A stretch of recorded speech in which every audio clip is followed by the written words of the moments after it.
Have you got any experiences where the customer's done it themselves and something's gone dramatically wrong? Yeah, there's quite a few. But one I can remember, a customer had rang me and asked me to take some radiators off. Asked me how much to take some radiators off. So I told him, and then I didn't hear nothing back. He said, I'll call you back. Didn't hear nothing back. And then a few days later, he rang me back. He took the radiators off and he'd flooded like a bedroom. Yeah. So, and he'd made a right mess. So I went back and obviously sorted it out. But he'd ruined his ceiling downstairs and everything. And that's because he didn't want to pay to have it taken off professionally. He just thought, oh, do it myself. And he basically made a right mess.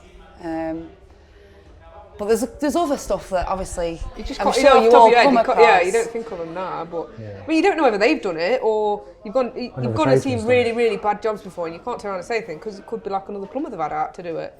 So I'm at this job, quote him, and I opened the airing cupboard where the unvented cylinder was in, and there was just pipes. It was like spaghetti. Just nothing was clipped. It was just going everywhere. So he gets my phone out, and I said to the guy, I'm just filming this for my social media because people aren't going to believe how bad this is. And he'd done it himself. Yeah, which he took it well, but yeah, there's always that danger. But I don't. It's not very professional to put another tradesman down. I don't know. I like to speak my mind quite Yeah, a bit. If I've got something to say, my face normally says it all. If I see something, like, what is that? Yeah, I don't. Yeah, sometimes don't really think possibly. Well, what you found, there was a case on YouTube. A woman had seen her boiler pilot light be unblocked, the injector on her pilot light on the boiler be unblocked so many times because it was a boiler that needed it. She'd sat and watched the plumber do it to the point where she was able to do the job because she'd seen him do it so many times, and she made a YouTube video saying, if you ever have this problem on this boiler, here's how you do it. And there was uproar over it. What is it?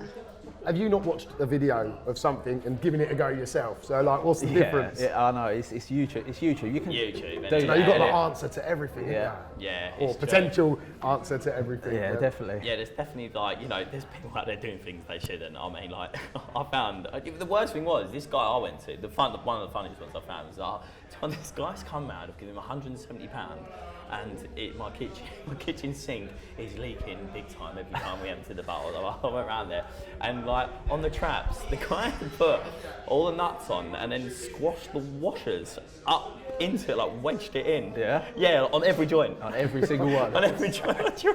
What, like on the outside, of the nut? you know, like sort of like wedged it in there like that, and I was like, you just can't believe what you find. Like, you just think that would have been harder to do. Like, if I was doing that, I would have thought, I don't feel like this is the right way. Like, Something's telling me that that's there's not. something that should be easier. Yeah, you find some absolute. I often say that to myself when I'm doing something I don't know. I'm like, can't be this hard.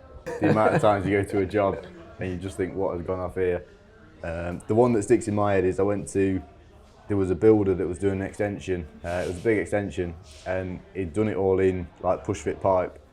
And I went round to quote it for the first fix and the second fix, and I didn't have time to get there to do the first fix, so he did it himself.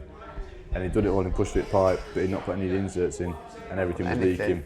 No, so because I only found out when I came to do the second fix, I took one of the cap ends off, and there wasn't an insert in it. And I asked him, and what's inserts? Yeah, he didn't have a clue. So all the heating, everything was done without any inserts in. And at the time, it wasn't leaking, but you can guarantee.